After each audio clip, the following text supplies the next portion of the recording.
Okay, so my own dishwasher has broken. It's not draining. So it's a very, very old one.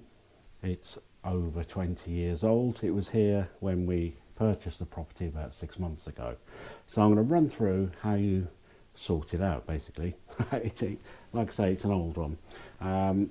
For those of you that don't know, the first thing a dishwasher does when you start the cycle is it drains. So all the old, dirty bits of tea, coffee, gunk that you've thrown in will go in, and then it drains all that gunk away. But as you can see in this case, when I started it last night, it didn't drain. So what we've got to do is find out what the problem is. So first of all, get rid of all the yuck and water that's in there.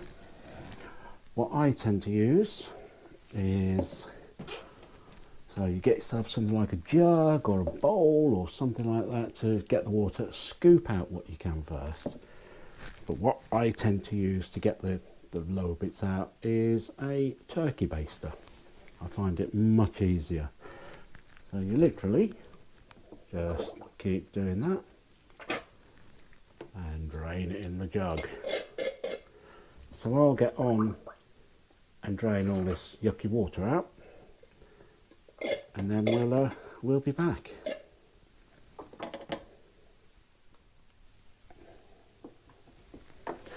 Alright, let's get all this horrible yuck out.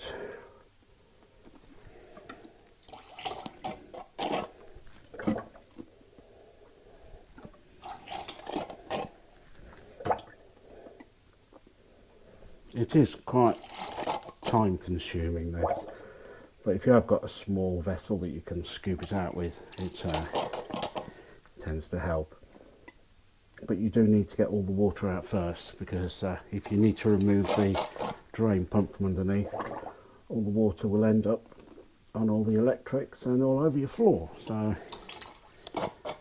best just to clear all this out first. But like I say, it can take some time. I will try and speed this up on the post editing of the video.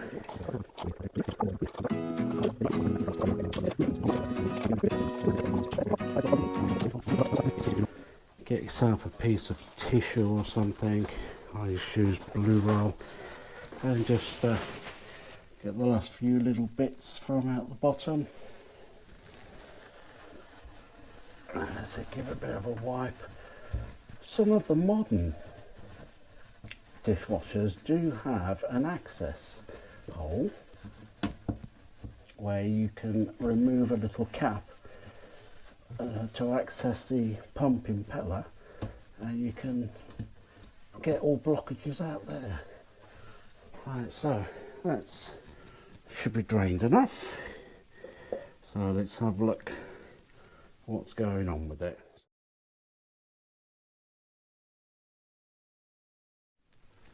Always make sure you've unplugged it from the main, so there's no electricity in there, because you're going to get your hands inside where there is power.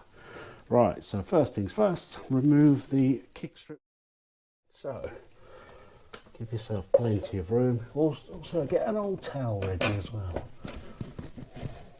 I'm not sure what sort of nasties are going to be under here. Okay, let's say remove the kick strip and put that somewhere out of the way so nobody can trip over it. Fortunately, I'm on my own here today, so shouldn't be such an issue. Right, then we need to.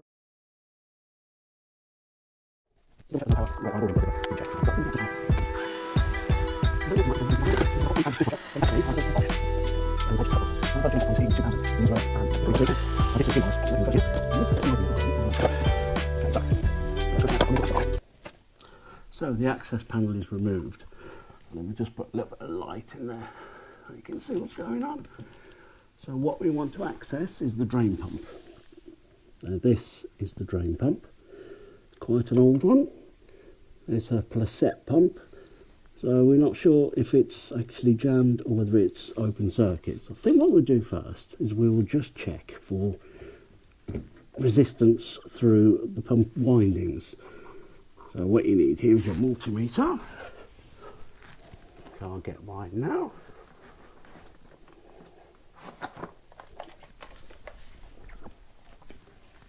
Okay, and you want to set your multimeter, so it's just a basic one, to resistance. Let's pop it on 200 ohms first.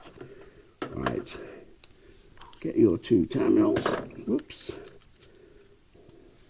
it's quite awkward working on these when it's so low down. Okay, so one lead on that, one lead on that. As you can see the meter moving, we have got resistance through the pump, so we know in theory the pump itself is okay. So if you can see, oops, sorry about that, my telephone rang, not quite sure where we got to. So we're going to check the resistance through the pump. So I don't know if you can see the multimeter there. I'll just put that in front, hopefully you can see what's going on. So on the terminals, on the pump, you see there's two terminals. Just touch the two together.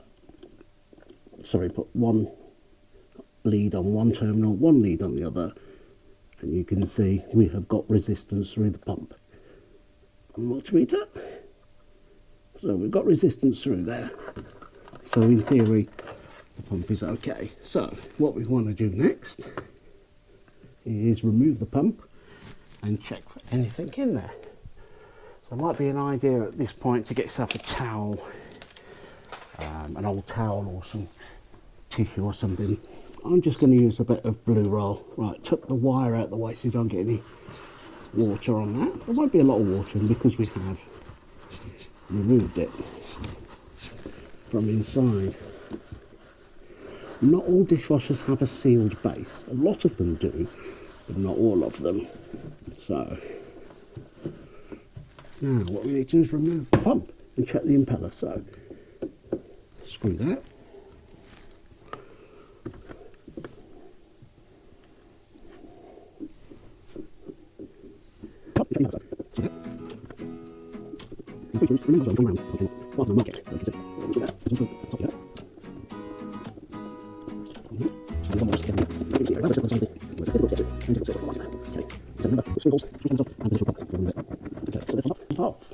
Let's have a look inside. There's the pump impeller.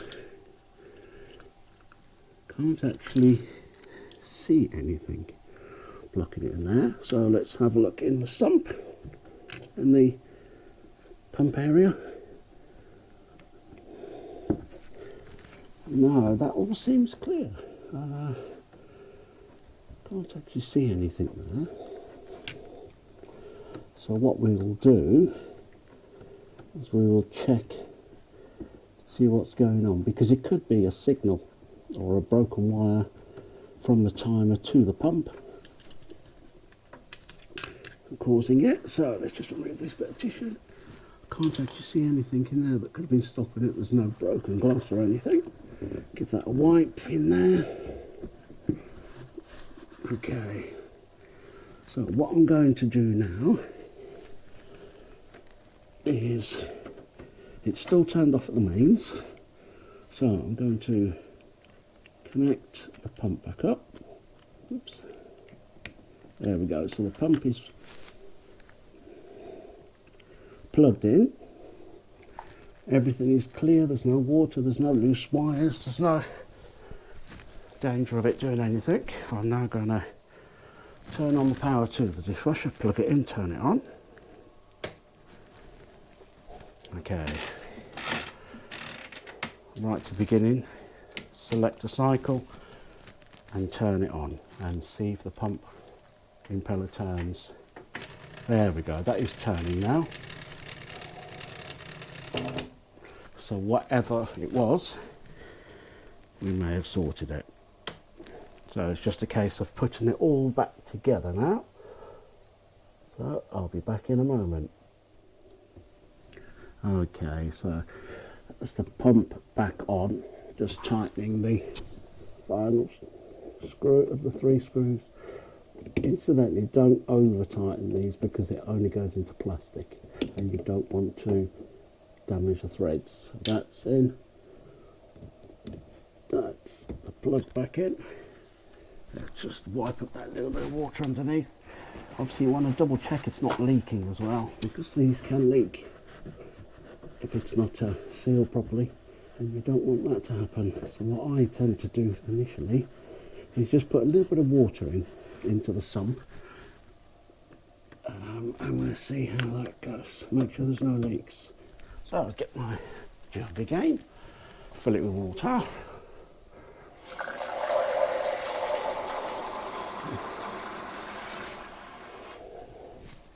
Open the dishwasher, and just pour a bit of water in and see if we have any drips.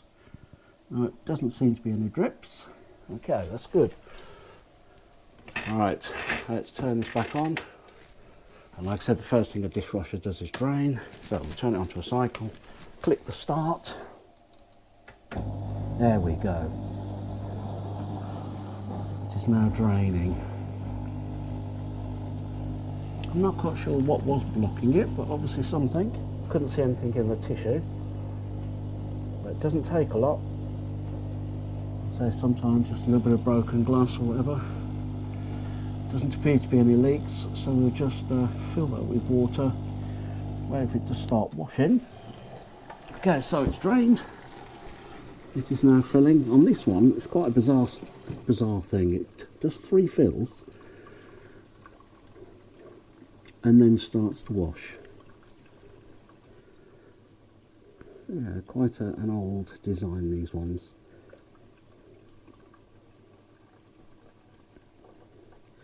So this is the first fill, and it's just topping up inside the tank.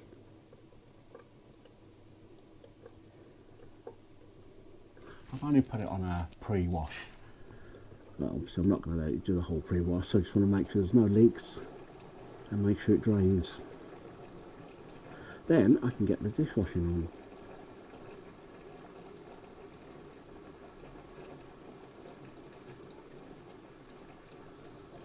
There's certainly no leaks there anyway, as you can see.